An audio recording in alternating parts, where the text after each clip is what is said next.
Здравствуйте, меня зовут Евгений, я представитель движения «Родительский отпор» в городе Кисловодске.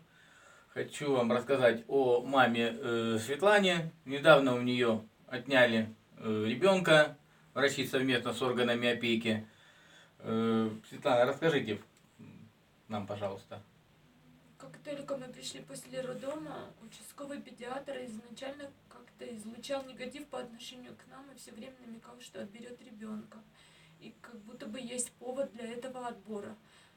Мой ребенок реагировал всегда слезами, боялся, и как бы вместо помощи получалось всегда что-то отрицательное. Но я не особо придавала значения, что это на самом деле такое страшное может случиться, потому что я думала, что я должна ее выкармливать, что врачи должны мне помогать, и как бы должно быть все хорошо совместно. Ребенок рос, развивался, всегда со мной. 1,5 года я была с ней рядом, не расставалась, прогуливалась, купала ее. Всегда старалась сделать все как можно лучше, потому что это был мой подарок. В 44 года родить ребенка — это такое счастье, которое испытывают немногие люди, я думаю, в нашей стране, потому что многие даже в 20 не могут зачать. И когда 10 декабря она постучала в очередной раз в дверь, у меня все сжалось внутри, как будто вместо помощи врачей это было что-то страшное.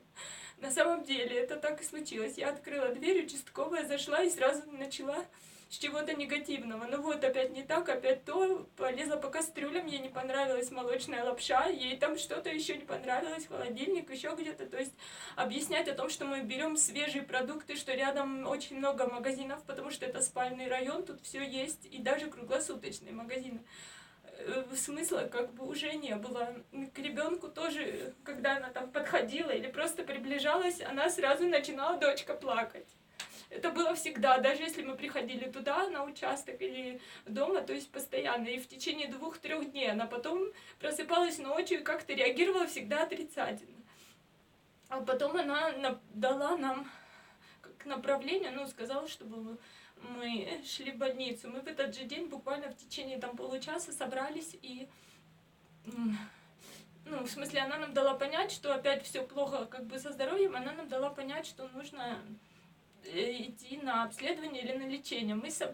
Я собрала вещи, как бы мы с дочкой собрались, и на такси почти в этот же момент, скажем так, там в течение часа, наверное, прибыли. Я взяла вещи, там комбинезончики для прогулки, горшочек даже, на который она уже просилась, и у нас вообще уже не было никаких проблем. То есть ребенок был созревший, взросленький уже. Я взяла все самое необходимое, но я думала на 2-3 дня. То есть не рассчитывала, что врачи отберут 16 числа у меня дочку из-за того, что я отказывалась делать переливание крови, потому что это очень страшная операция. Даже мне, я думаю, такого никогда не делали, хотя мне уже 46 лет.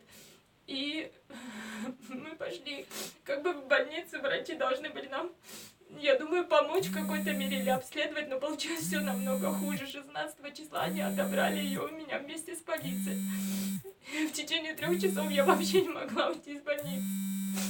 Я находилась на территории, я плакала и не могла расстаться с ребенком. Отобрали на моих глазах и стали колоть. Это было просто невозможно, как она кричала. Я никогда не забуду, как мой ребенок кричал от того, что врачи помогали.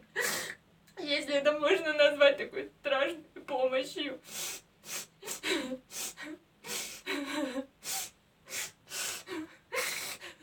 Она так кричала и просила: мама, защити меня от врача.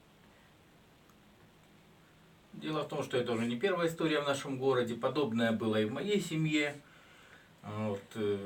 Педиатр также пристально обращала внимание на нашу семью. Началось все с намеков о том, что должна быть какая-то благодарность. В один прекрасный день она пришла и в открытую сказала, что напишет жалобу на нас в опеку.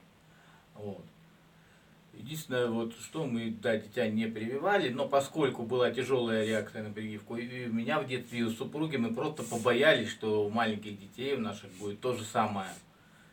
Тем более врачи, никто гарантии вообще не давал, что будет после прививки. И в чем единственное нас обвинили, это то, что у нас ребенок, дети, оказывается, не получают медицинской помощи и не привиты. После этого приехали органы опеки, рылись в вещах, в холодильнике, везде. И благодаря обращению к Николаю Николаевичу Мишустину удалось отстоять права моей семьи. Я прошу всех подключиться к нашей акции, к нашему движению и помочь маме Светлане защитить свои права как родителя и все-таки, чтобы органы ей вернули дочку. Поскольку вот мы были у нее на квартире, и для ребенка есть все необходимое, и просто это какой-то произвол со стороны наших медиков и органов опеки.